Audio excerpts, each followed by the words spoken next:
everywhere, drugs are everywhere, drugs are everywhere, you can't stop it. Criminalize it, make a pumping a bowl, and so it's one every day. Drugs are everywhere, drugs are everywhere, drugs are everywhere. Hey, Murph here. I'm a former heroin addict, current alcoholic, and you're tuned into Self-Medicated Weekly Dose, a podcast all about drugs and the people who use them. As always, this program is inspired by the harm reduction movement, informed by my personal experience using all sorts of drugs for damn near 30 years, and enlightened by my special guests. And I will tell you what, I've got a very special guest coming into the studio today. Coming into the virtual studio. You know how it works. It's not a physical space. It's more of a spiritual digital space. But I'm very excited to have her. She's a Brooklyn-based comedian, writer, and poet. Please welcome to the program, Arti Gollapudi.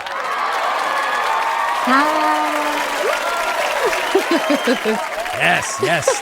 The crowd is electric to welcome Arti. How you doing? Good. How are you?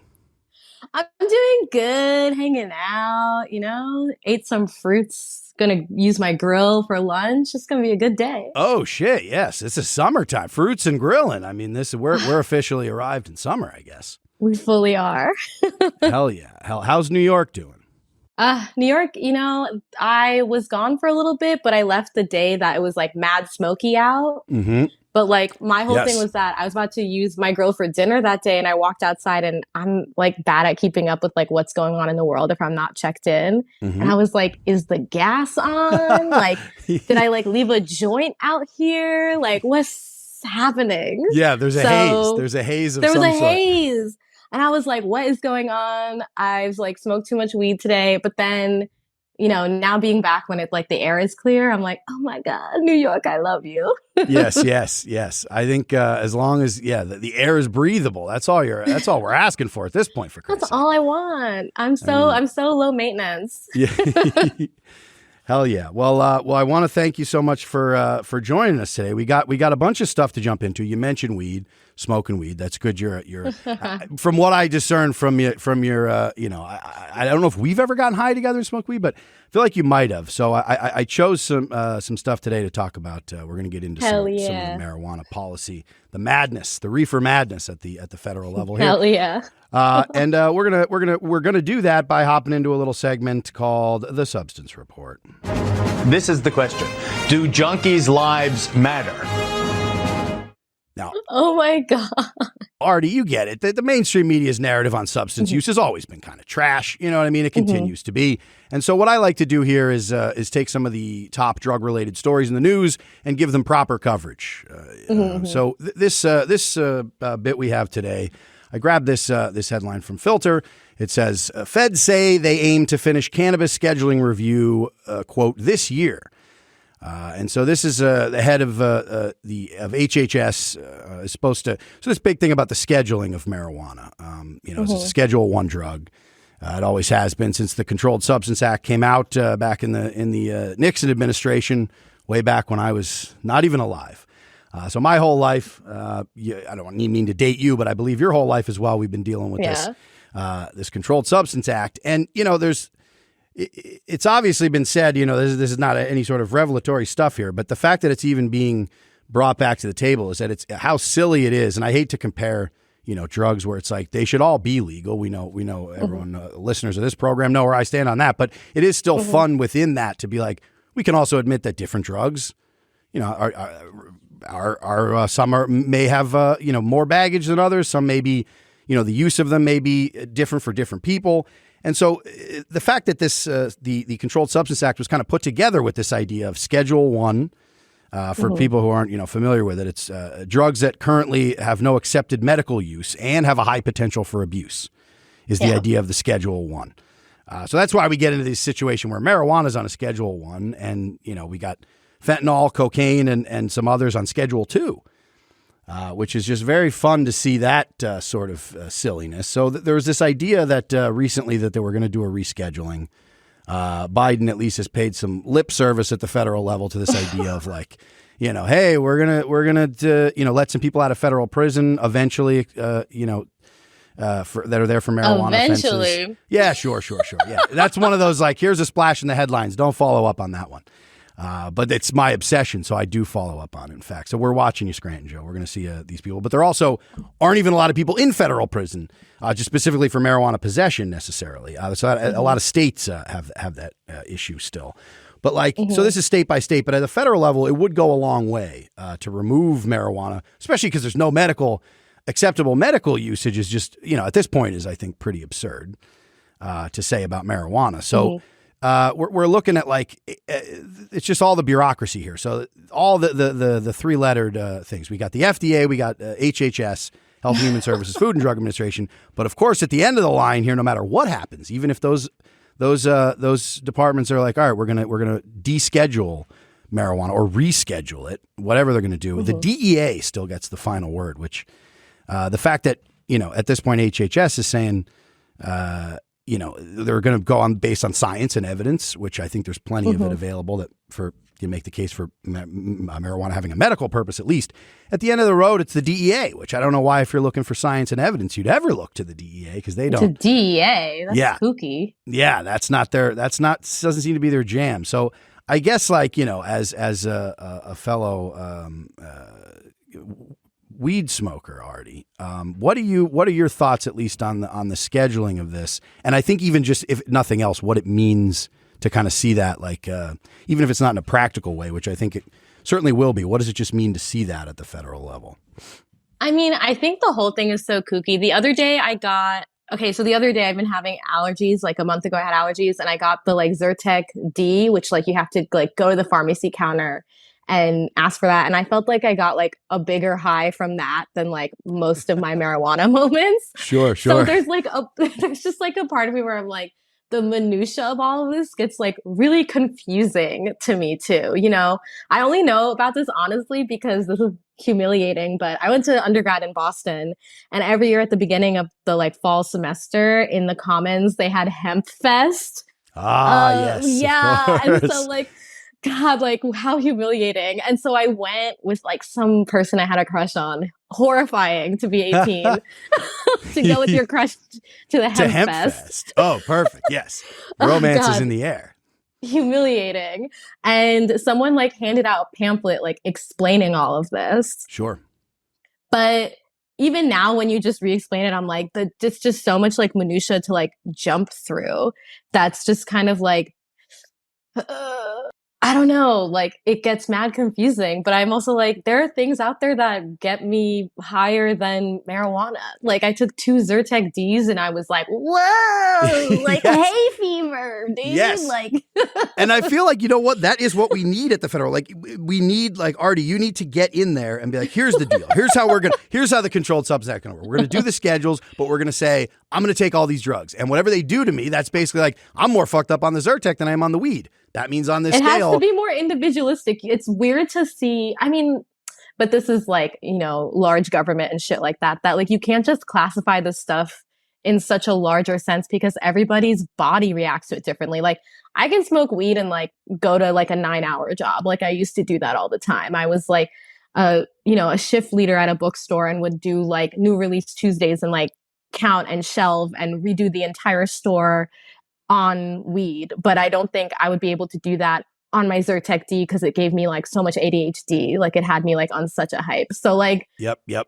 It's so individualized. You're absolutely right. Which kind of just points to the hypocrisy and the absurdity of even trying to at a federal level with 350 million people in a country to be this is the drug policy. This is how this should work. Because you're absolutely right. I mean, on a lot of these drugs, and people sometimes don't.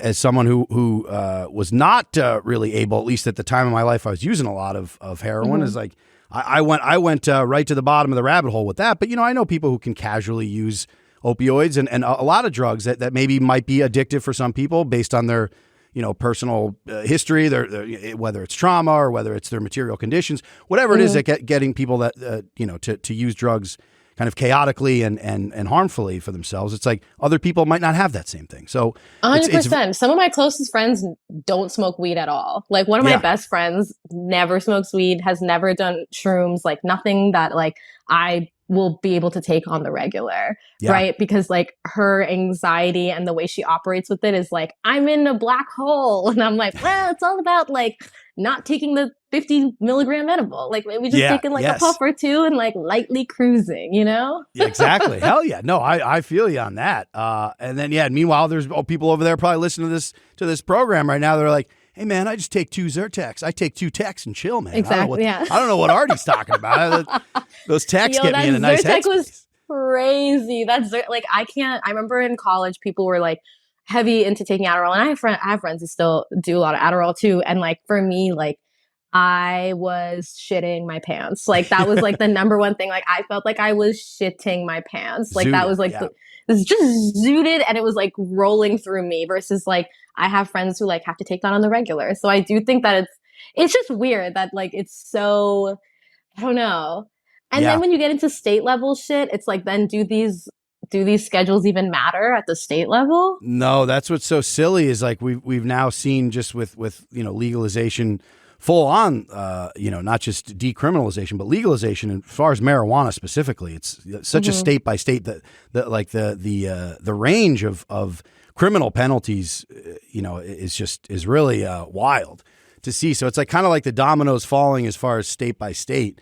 But yeah, at a federal level, it's like that's the kind of thing where I think it's just more representative of like you just like to see it to just finally be like, can we at least start with getting marijuana? Like this is the most glaring thing because if you look at like these drugs here too, it's like just for some examples on these schedules, we've got Schedule 1 has like I said currently no accepted medical use, which again is just silly, but a high potential for abuse.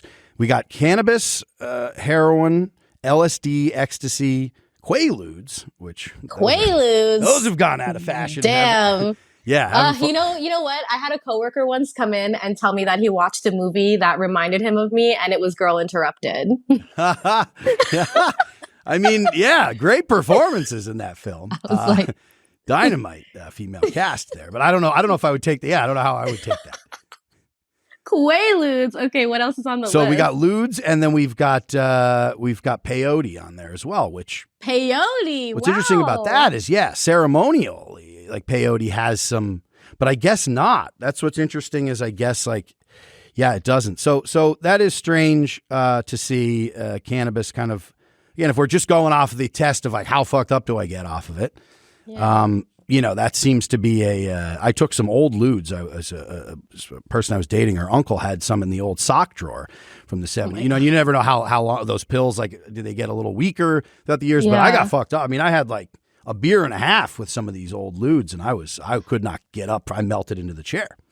Yeah, that stuff. I mean, to have like Quaaludes on that same list is crazy. I mean, like, I'm wondering when these lists originated because peyote also seems like it's something that's, in my understanding, maybe not necessarily, and maybe I'm misspeaking, but I thought it was ritualistic also for indigenous people. Absolutely. Yes. That's why it's kind of curious to see that as having no medical use, but a spiritual use is potentially crossing over onto, which I would imagine there's a maybe potentially a carving out for that within this. I'm of the camp that like marijuana, psychedelics, peyote, like when like a government like the US is outlawing them or placing laws like assigning to them, it's literally they just saw like indigenous folks like using these medicinally, using these ritualistically, using these in like moments of joy, and they're just like trying to quite literally, as they did with the land, like rob them of that. Yes. So like, yes. I really feel like that. Like Quaaludes, fine. Like people shouldn't be like, but like with like that other shit, especially again, like,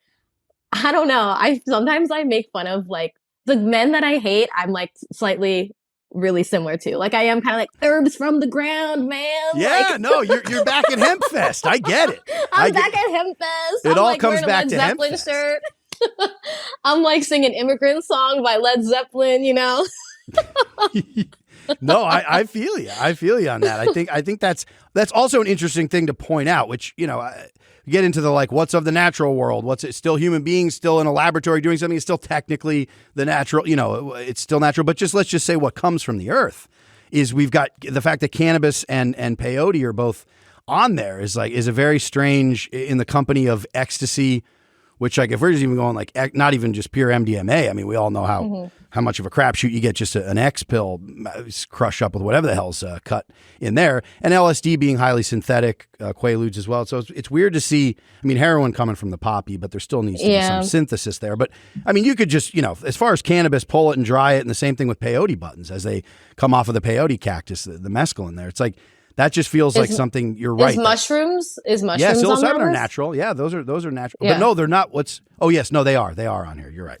Okay, I didn't put them on the same, but yes, psilocybin mushrooms are also Schedule 1. Yeah. So yeah, that's the kind of shit where you're like, exactly, the indigenous people for many, many years before this little shit game of Monopoly that's been set up in the last couple hundred years that we've been playing in the U.S., long before that and long after, there's this connection with that level of these, and that just seems like something that I think you're right. I think they hate that. I think the idea of like it breaks through all of their binaries, it breaks through all of everything to kind of open up the mind and realize what actually is important and what all this consumerist material bullshit is nothing. Like I think that being a threat to that, I think is absolutely still, whether it's like, I think that's still in the nature of making them, criminalizing them. So that's just a silly. So like we drop down to Schedule 2 as well, and you look at like just even thinking again based on how fucked up does it get you, and also how much damage has it done. You look at these Schedule 2 drugs. You talk about like big pharma. So this is another reason why they don't want cannabis off of the Schedule 1 is we've got Vicodin, cocaine, methamphetamine, OxyContin, Adderall, fentanyl. Those are all Schedule 2. So that's like now we're into the pharmacists. Now we're into big pharma here territory where it's like, they don't want. You just see even just economically where there might be decisions to be like, let's leave this on a schedule above OxyContin after we've just seen the rampage there, where it's like how when you push those. So those drugs are actually being actively pushed to people on Schedule 2 through doctors and at one point just straight up advertising with Purdue Pharma and OxyContin. It's like, this is out there. Adderall is very heavily prescribed. And I'm always of the mind, like, give people the drugs they want, decisions that make, but they're medical. Like all of this is just silly to me to begin with. But if we're going to talk about it and you're going to put it in these like actual boxes where we have to look at and judge it, I'm like, well, then let's talk about how silly that seems that all of these heavy pharmaceuticals are on Schedule 2 and we still got cannabis sitting at Schedule 1. Well, Schedule 1, it seems like when they're reviewing it too, they're like, oh, there's like money to be made here, so let's review it. Yeah. Yes. So like, it's just sinister. It's just kind of like, well, my dealer deserves some money without being a part of the system. Like, he's a nice guy. He takes his shoes off, keeps his mask on. Yeah. That's your friendly neighborhood dealer. Yes, absolutely. Yeah, come on. Yeah. I think so. He doesn't have the lobbying group. He doesn't have the lobbyists at the table. That's the problem. On a level, I mean, now that we're starting to see some of the dispensaries and stuff like getting into the game, but it's like with lobbying, but it is at the state level, at least. It's just interesting to see this when you lay it out like this, and it's just so silly that we're still having these. Like sometimes I just get a little bit discouraged of how far away we still are. Like it seems like at any moment, like the pendulum could swing, is what I always try to tell myself. But then you're looking at like we're still like you're not a serious organization. We're not adults here. If you're going to sit here and be like, no, cannabis is still, because in 2001, the last time that there was a legitimate petition to reschedule marijuana, it did get through. I think congressional channels, and it did get through the FDA, and then the DEA did at the end of the line here. The DEA just flat out was like, nah, we're not listening to it. Because to pretend like there's still science, like the jury's still out on weed. It's like, no, they're using it like chronically and heavily, like every day. Of course, not great. Yeah, adolescence, like coming up when your brain's still developing stuff. Sure, there's, you don't want to go too far the other way. I'm not living at Hempfest 24/7 to just not acknowledge some of the realities of like, you put any kind of, chemicals into your body. There's going to be side effects and potential things for that. But realistically, for how it's been overblown. That's with anything. It's like if I eat Fruit Loops every day, like I'm going to get diabetes or some shit. Like it's just that's like, just a reality. I mean, Fruit Loops are like, they're delicious, but you can't all day every day. It's a it's a little overload. Actually, Fruit Loops are a Schedule 2. It looks like on here. I didn't even notice. I managed to glance past the Fruit Loops on Schedule 2. It seems like so in 2001 the DEA blocked it at the end of the road, and they said that they kind of sidestep. So I'm interested to just see again if this goes through the motions, and then it just ends up being the DEA once again just being like, yep, we're not going to do it. It says the DA was quoted as saying like a drug does not necessarily have to have the same high potential for abuse as heroin to merit placement. When it comes to a drug that's currently listed, it is undisputed that such drug has currently no accepted medical use and treatment in the United States. So again, we've already just seen that that's just not like we've seen that it does have that. There isn't a doctor worth a damn now that would say there's no medical use whatsoever for cannabis. I mean, it's just one of those things where I feel like it's the lowest level. Like most people I know smoke weed or have smoked weed. And I do think that it's like a way to incarcerate like the lower class because it feels like it is like a pretty accessible drug. Yes. And so like, you know, like I have friends of all classes, right, that like have either like really used to fuck with marijuana heavy or like do right now, right? So it is very interesting to be like, to me, when I see it on at least on a state level, I know this is like not on a state level, but on a state level, it's like the easiest way to incarcerate a lower class person. You already absolutely 100%. And you really realize people, when you have this conversation, a lot of people will say to me, and this is people, upper crust folks, particularly white upper crust folks who generally are just like, yeah, but weed, like, I know it's still legal, but are they really still? And I'm like, oh, no, they're still locking up poor people for weed in a lot of states, and particularly black and brown poor people for sure. And so that's it's like folks who don't have the education that even know, like sometimes like I've heard of folks being like arrested for even carrying the legal amount because you're not going to have that top of knowledge. Like, I don't even, off the top of my dome, I don't know what the legal amount of holding is. So like, I wouldn't know either. Right. So like, it is and just now like once you're in cuffs and you're getting processed and you're sitting in a county jail, like, good luck with all these hypothetical, theoretical, which again feels like a well-to-do white folks argument constantly is this idea of like, well, now everyone's a lawyer. And it's like, but the law says, and I'm like, bro, have you ever been arrested? Because guess what? The law means nothing when you get fucking arrested. It means nothing. It means absolutely nothing. And especially to get caught up in something where now you got to, it's like, yeah, man, your whole fucking life is thrown into turmoil when that kind of shit happens. And I'm a bad test taker. Fast. So even if, and like, I'm a bad test taker, like even if I know the information right now in cognizance, like the only time I've gotten pulled over while driving, I got so nervous I pulled into the center of the road. Like I just like I don't have good like panic instincts. Yes. I was like, well, sorry, and I pulled into the median, and they were like, you have to be on the shoulder, like. That's amazing. Yeah, no, I mean, it's true, man. It's a you're in a situation where fucking, an armed occupying force is now basically, making a decision on your livelihood. It's like, it's a very stressful situation, and they'll always use it to justify further. So it's like any probable cause or just the smell of marijuana has been too easy for cops for too long to just be like, oh, that was a thing that, was very subjective, can never be proven or disproven that you like maybe smell. Yeah. It's a great way to shake people down. It's a great way to have. Definitely. So once that goes out the window, it's like that now you have to start actually, people need to be, the suspicion stuff, it goes out the window. It's like, yeah, now you got to really, it takes away a tool of theirs that they've used to oppress for a long time. So I'm like, yeah, I think that even again, just what it means to see marijuana removed, I think there is a power play still at a dynamic there at play. So that's definitely. That's why I feel like at the end of the line, the fact that they even leave this up to the DEA is just such a silly. Oh man, it seems like a hurdle that we'll never really get over. But we will. We'll see. We'll hope that we'll slowly, as this. Stay tuned.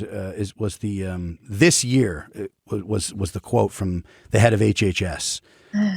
We'll see. Yeah, we'll see. We'll see, buddy.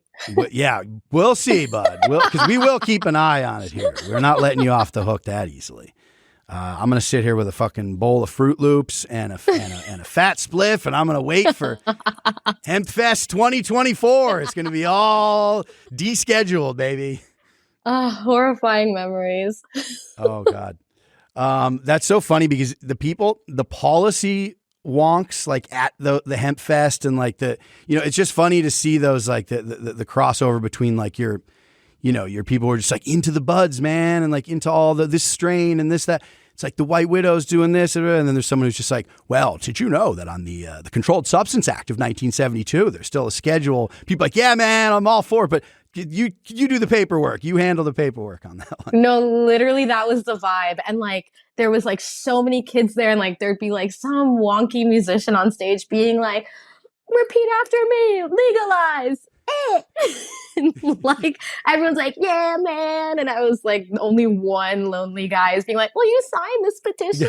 Like, yeah, he's like, we were all having fun. Remember when we were all like, legalize it? Well, turns out that's going to take a little bit of follow up. And I've got some papers here. I need you to look. Yeah, no, it is funny. It takes all kinds. God bless bless those cannabis inspired bookworms that are out there getting the paperwork, signing the papers, making sure they get in there. So a lot of hard work over the years, a lot of great organizations that have done specifically trying to get, decarcerate people because like we said, at the state level, there's just so many people sitting in jails in state prisons still for marijuana offenses that like a lot of great organizations out there trying to do that grunt work. So bless them. But we'll be at Hempfest having a good time. Well, Artie, we're gonna get into another segment here where it's as a child of the '80s and early '90s, I feel like that was the heyday of the, which is another big reason why it's like seems so hard to get over the hump with a lot of the criminalizing of these drugs is the propaganda that kind of came out in the '80s and '90s. These anti-drug PSAs, there were some remarkable ones over the years. Not just one-offs, but full campaigns that were launched that I feel like just did so much damage to a whole generation because there's, the narrative that was pushed then. And I always, thought of these when I heard PSA. I always thought growing up that it was propaganda, stigma, and ALF. Losers are users, so don't use drugs. Don't use drugs. Ah! Turns out it's actually some sort of public service announcement or something like that. Yeah. So, Artie, what I want to do here is I went back into the archives here and I grabbed specifically, this is a whole campaign that was put together in the 80s. This is Nancy Reagan's Just Say No era. This is the heyday of this. And it was a very strange, like the amount that went into this campaign, the celebrity campaigns. These ones are always so fun to me when they pulled the celebrities, trotted them out to give us the messaging. Tell the kids how harmful it is. Crack, specifically, crack cocaine was, they were big on that one. Again, for reasons of race and class, for sure. And also just like, the fear mongering was like, people were like, oh man, you take like one puff of crack and your genitals explode or whatever the scare tactics were. So they got some celebrities on board. Specifically, what was fun about this one is it was on the big screen. It was on a cinematic level. Before Hollywood features, they got like the MPAA and the Hollywood types. Like on a movie theater? On the big screen. They were playing these before movies. So yeah, you go to see, I'm thinking of the 80s, whatever, you go to see The Goonies or you go to see, movies in the 80s. And these would play on the screen right before the film. So they got a lot of Hollywood people involved in this with this was Nancy Reagan specifically. This is through her Just Say No campaign. So I'm going to play, I got 5 of them here. They're short little spots and they're all like, just you'll see from the tone of the first one. We got Clint Eastwood is our first performer here. So we'll almost do like a little mini Academy Awards here. We'll do like I want you to watch each one. We'll stop after each one. We'll get your thoughts, and maybe we'll get a vote at the end of who wins the fear mongering award for crack cocaine here.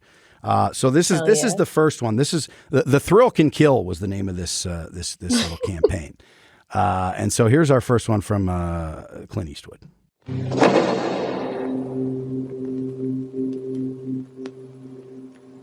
See this cute little vial here? It's crack, rock cocaine, the most addictive form. You think it's the glamour drug of the 80s? Well, that's the point of this friendly little reminder. It can kill you. And if you've got to die for something, this sure as hell ain't it. Oh my God. No. No. Don't even try it. The thrill can kill. Just on a messaging level, I just want to say real quick, the thrill can kill. It's like, that's what makes it thrilling. I mean, let's divorce this from drugs or just in life. That's just like, it's why people buy motorcycles and go like skydiving. Yes. Like, there's no thrill. I mean, you're not getting, it's why there's no people free went in a submarine. No, yes, right. It's why people went in a submarine to see the submersible. Titanic. Like, come on. Yes, of course the thrill can kill. That's what makes it thrilling. There's no such thing as like, oh, it was just a real like middle of the road. You know, the blood didn't get pumping at all. Well, then yeah, there was no chance of you dying there. But that's just an aside. But as far as the performance there, the messaging, Artie, what did you think about Clint Eastwood's performance? He looked weird. No, he looked very tan. He looked very like Warhol hair. Yes, he did have some Andy Warhol vibes in that. Yes. Yeah, that was very weird. But I'll say this, he could have been more dramatic.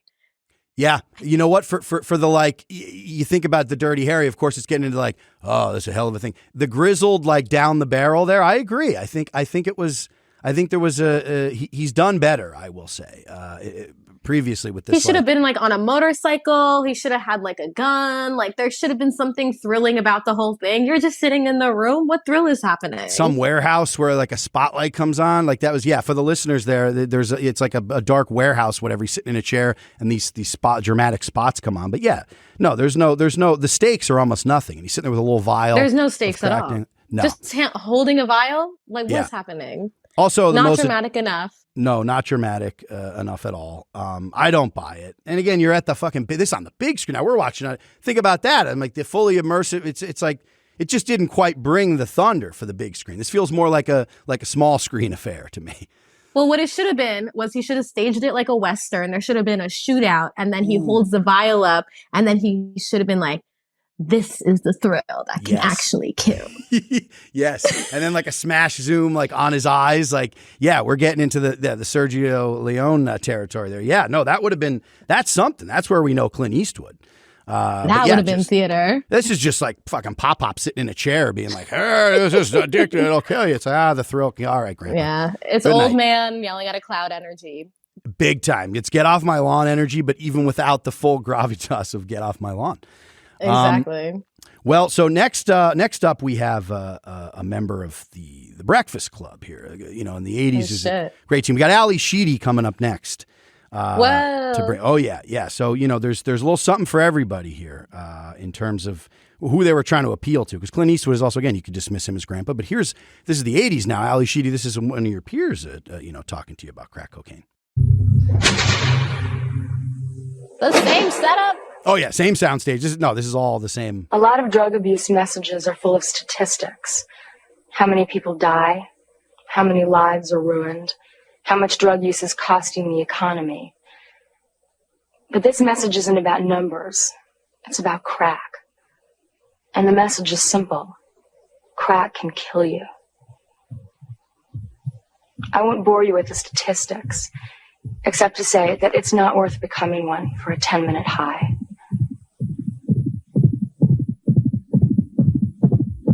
Don't even try it. The thrill can kill. You know, they need to use a bigger thunder at the end, at least then. Yes. Like, do something that'll, like, scare the kids. Strike the fear into the, you want to feel that clap, that thunder clap in the loins. I'm already checked out by the end of that. Another thing that's funny, too, is I know, Ali, you don't want to bore us with the statistics. I get that. But at the same time, I think the statistics are important to at least say, how many people it kills, how many people, die from. How many people don't is also an important thing to kind of tailor the messaging to like, what is the real threat here? Which once again, a lot of people trying cocaine and crack, smoking crack. Like I know plenty of people who smoked crack who did not become addicted to crack either. It's like there's most people won't is the other reality of this. And that's, of course, not to downplay or diminish as someone who absolutely was not in that camp. I went right off the rails, but, I had my own shit that I was bringing to it, as everyone does. But I'm like, that feels funny to me too, where you just dismiss like, well, I won't bore. It's not about like statistics. It's not about what the actual threat here is. We're telling you this is the most threatening thing in the world. And that it's coming for you, and that even one trying it one time could kill you. All this stuff is just, it's funny. And she's like, it could ruin the economy, I think was said in there too. And I'm like, well, whose economy? It's actually great for the whose economy. Also, like the economy created crack. Yes, that's right. This is a product. Yeah, this is from. Exactly. No, this is not, and the fact that it continues to exist. There's so many little cottage industries that have popped up that have benefited from this, including, the prison industrial complex, the fucking, the war machine, all of these things have been justified through this. So I'm like, No, their economy's doing fine with this. So that's a funny one to bring in there. But, Allie, it's like, again, trying to bring the intensity that I don't know. How did you feel? Better than Eastwood? Were you with her a little bit more? I felt a little bit more with her because she was like of the age that the target demographic was. But I also am kind of like, I don't know, like it's not doing it. The spotlight thing is not doing it for me. I'm not scared. No. And that's the whole theme. I mean, these are all these spots. I picture like an assembly line scenario where they just got all these celebrities in a little pen in some warehouse, they're in their trailers like, all right, we're coming in, we're doing this in one day. We're shooting all of these. Let's trot everybody in. So this was the dramatic choice that was made, was like this spotlight popping on in a warehouse somewhere, which again just also feels like if we're in like kind of a dark warehouse and it's like there's a little bit of maybe smoke around and there's a spotlight and someone's like, psst, hey, look at this like little vial. I'm like, I'm ready to buy this crack from these people. Like I don't know. It feels very high end. Yes. Yeah. Have you ever read or seen the play Our Town? No. So in middle school, we did this play Our Town, and then the lead is Emily, and Emily comes like the last scene is like Emily at her grave, like watching her husband grieve her, and she has this like final dramatic monologue. And so I'm like 13 doing this monologue that's like very serious. Yeah. So I'm like, I recently like watched the recording of me doing it and like a while ago, but it's like that's what it seems like a 13-year-old trying to like melodrama almost. You're right. There's like exactly it does feel a little bit like that melodramatic level of like, I'm gonna take a moment here to tell you about, and you're like, all right, this is a little silly, this has reached the level of like whatever you were intending it to do. I would love to hear that, see that tape by the way too, Artie. Someday we could go to the footage on that one.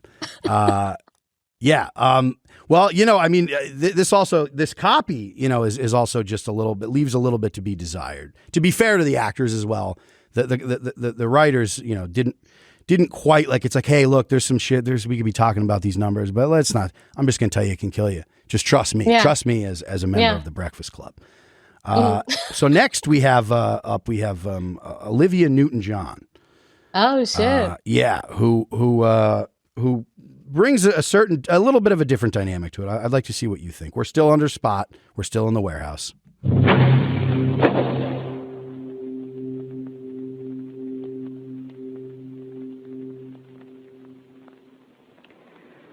This is a vial of crack, rock cocaine. Rock cocaine. As you may have noticed, it doesn't come with a warning label. If it did, it might tell you that smoking crack affects the brain, the nervous system, the lungs, and the heart. It would also say that crack can kill you. The problem is, no one knows exactly how much it takes to do it. So every time you try it, it's a guessing game. Well, that's not how that works. This stuff, yeah. You die. Interesting. I don't know. The British accent numbs it for me a little bit. It just sounds a little goofy. A little goofy. It does. A little. There's something almost like clinical, but not in a way. Clinical in a way that I don't even give the credibility of like the of that, because it's like no one even knows how much. I'm like, no, people also like using crack. Like anyone who uses substance, like it might. The whole idea is like you're the one who's making this illegal. The reason there's no warning label, the reason that there's no dosage information, the reason all that is because you have criminalized it and put it in the shadows. So that's on you. Like I don't know what else this idea. And of they like, have the information. Scientists have the information. Yes, yes. If you know it's pure, yes, you know the purity, you know the dose. If you actually were sitting there, yes, in a setting that you would maybe say, what is a serving of this? What is just like you go and you get your text, your Zyrtex. You know what I mean? They might get you suited, but you know what? You're like, all right, I'm going to take 2 of these. There's this much milligram. Serving. It is what it is. Like, and here, you know how you react to 2 of them. Maybe you're like, oh, one day, I'm not saying you would ever get this wild, but one day you take 3, maybe one day you only want to take 1. It's, you start to get a sense of what the hell it is. What is my tolerance? All of that is something, but you're left as a drug user, you're left of illicit drugs. You're left to kind of your own devices to figure it out on your own. So this idea of like, well, we're going to put you in a shit situation where you're in the dark here.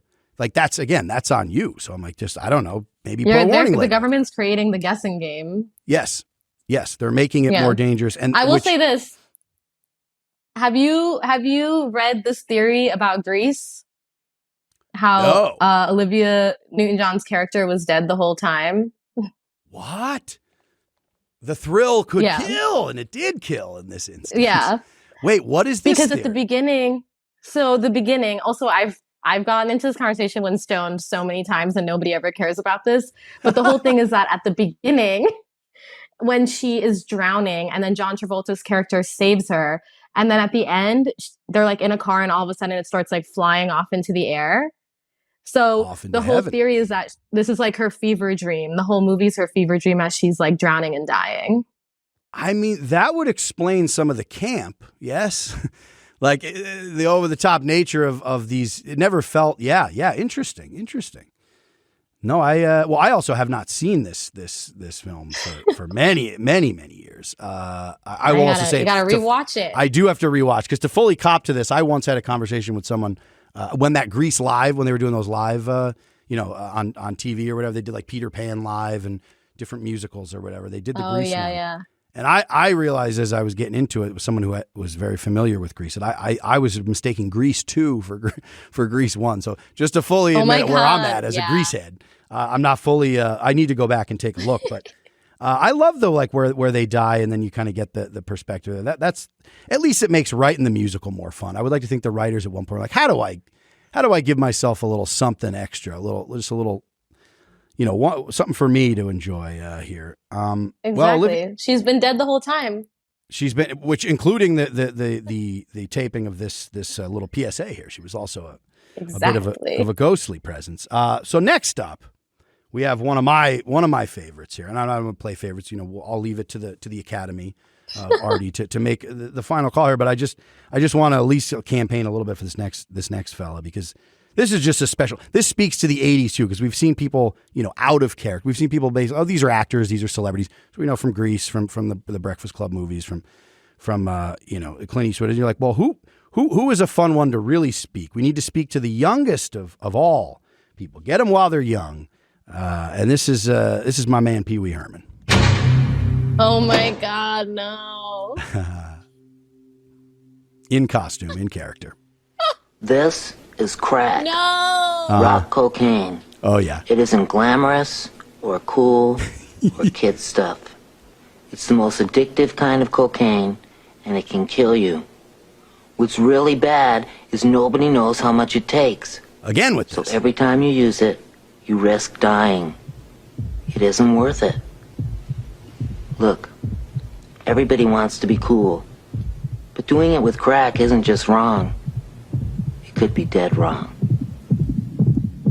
I just want him at the end to be like, ah! Yeah, literally what? Yeah, that's a mind fuck. So you figure like, you go to the theater, you're out in the afternoon, you're like, oh man, great, my mom's taking me to we got a little McDonald's, we hit up the Happy Meal on the way to go see Who Framed Roger Rabbit in the theaters. Let's just say, for example, you sit down, the big screen comes up, hey, it's Pee Wee. What the hell is he talking about? Why is he so sad? Pee Wee seems so sad here. What is going on with Pee Wee?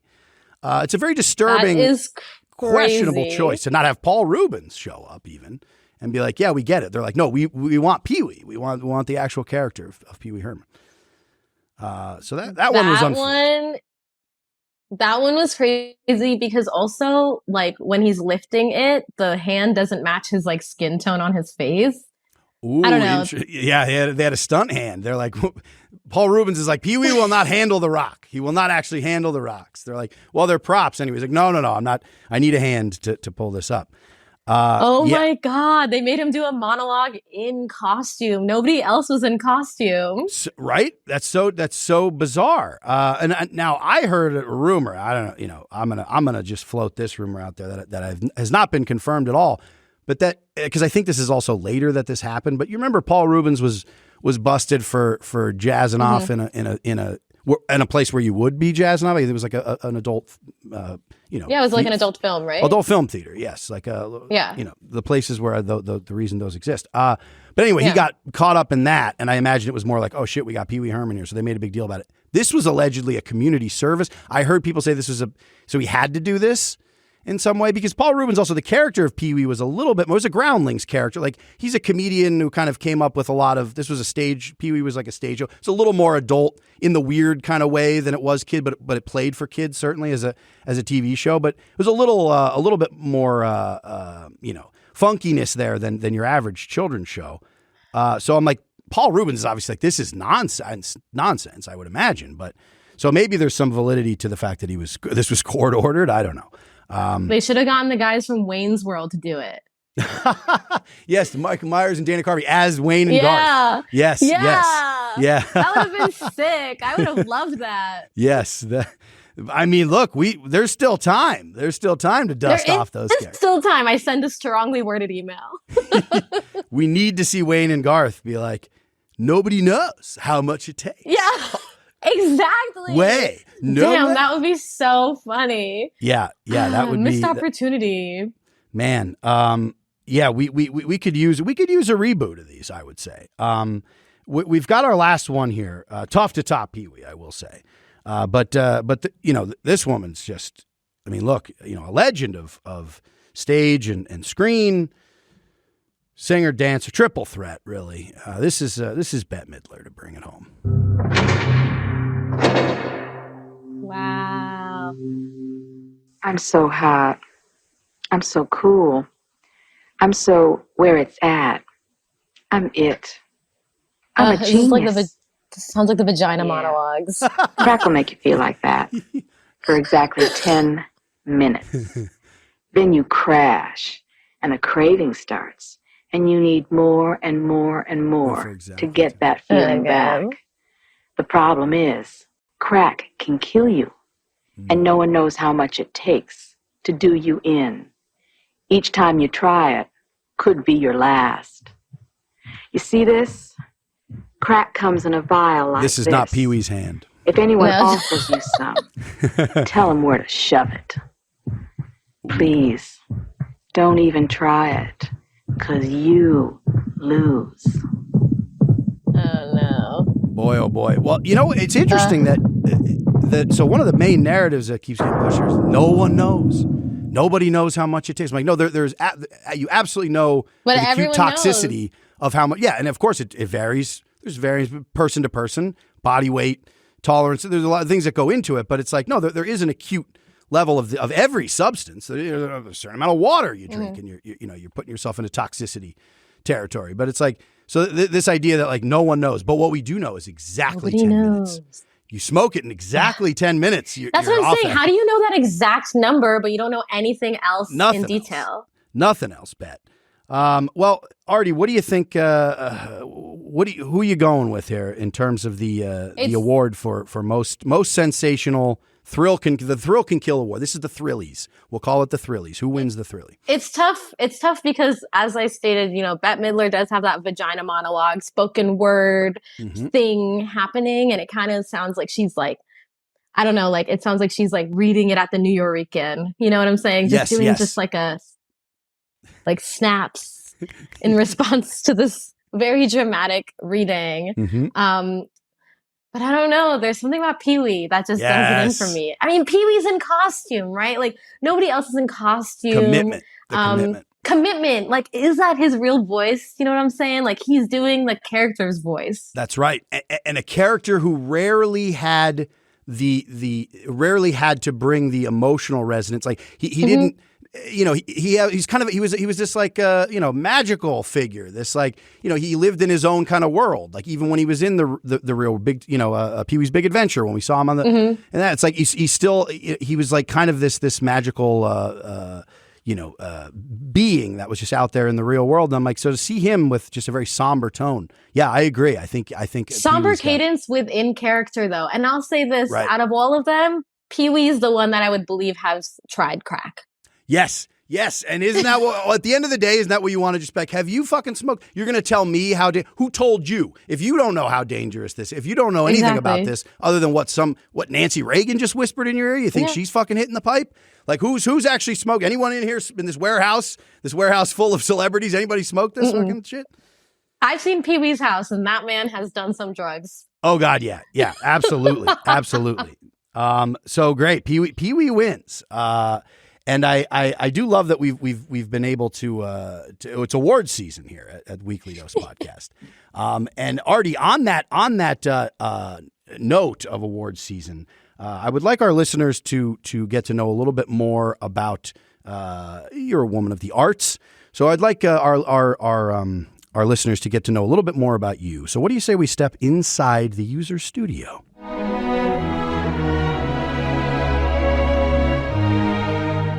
We end our podcast session with the Weekly Dose version of the questionnaire that was used masterfully for 24 years by the great James Lipton inside the Actors Studio. And the first question is, Arti Gollapudi, what is your favorite drug? Well, for like more recreational use, like daily, weekly, more often, I smoke a lot of weed. But, my special occasion drug is I do a lot of mushrooms, like at least once a month. Yes. I'll like microdose, but then if it's like my birthday, I'll kind of just like blow it out of the water. A little macro dose for the birthday, perhaps. Yes. Of course. And what is your least favorite drug? I would say personally, cocaine does not sit well with me. It's because I'm already like mad hyper and mad chatty that cocaine just makes me the most annoying version of myself. Yes, indeed. Indeed, I'm not passing judgment on it. I've not been with you, and we've not blown lines together for the record. So I'll take your word for it, though. You know you better than anyone. What age were you the first time you found yourself under the influence? Oh, it was, I think I was 16, and I was really into the Radiohead album Kid A. And then my brother's friends were also really into Radiohead, and I like smoked weed with them after when we were like listening to Kid A. Yes. Mr. Tom York takes you to a place. God bless. What celebrity's overdose death had the most profound effect on you? Oh man, you know what? Honestly, Robin Williams. Yes. Robin Williams. It was when I was first starting to really write comedy, and that one really hit me in a very weird. There's always something so tragic about the sad clown. I know. What is your favorite slang word for cannabis? Oh my God. Let's see. I've been using ganja. I've been texting my friends saying I was just smoking the ganja. Smoking the ganj. Yes, indeed. Believe that's our first. We're almost 30 episodes deeper. That's our first ganj. I love it. Wow. Yes. I feel like people don't have the confidence to commit to the ganj, I think is the problem. So I applaud you for that. What drug would you like to deal for a living? Honestly, I was just talking to my friend that I would love to deal shrooms. I feel like a select few fuck with it, and there are like a select few versions of it that I feel like I could really have fun dealing. Yes, I would purchase some boomers from Artie for sure. What drug would you absolutely not like to deal under any circumstances? I think heroin would just become my full-time gig if I ended up doing that. Yes, yeah. more of a demand, the clientele, more of a demand for the demanding clientele for that, for sure. And finally, if heaven exists, what would you like to hear Robin Williams say when you arrive at the pearly gates? Oh man, I guess like a welcome home, brother. Yeah. Yes. Oh my, heavenly indeed. Artie, here are your drug users.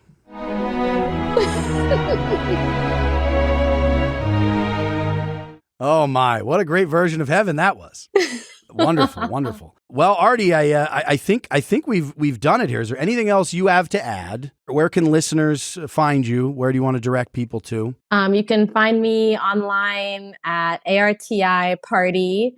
I've enjoyed reading your poetry on Instagram. Yeah, I'm currently working on a book, so I've been writing a lot, but I'm doing a jazz funny show at Joe's Pub on August 8th. Yes. I have real jazz musicians accompanying me as I kind of just make an ass out of myself. It's going to be Hell fun. yes, that's a fun stage. I love that space. I'm glad you're in there mixing it up. That's very fun. Yeah, It it'll be makes me fun. miss New York.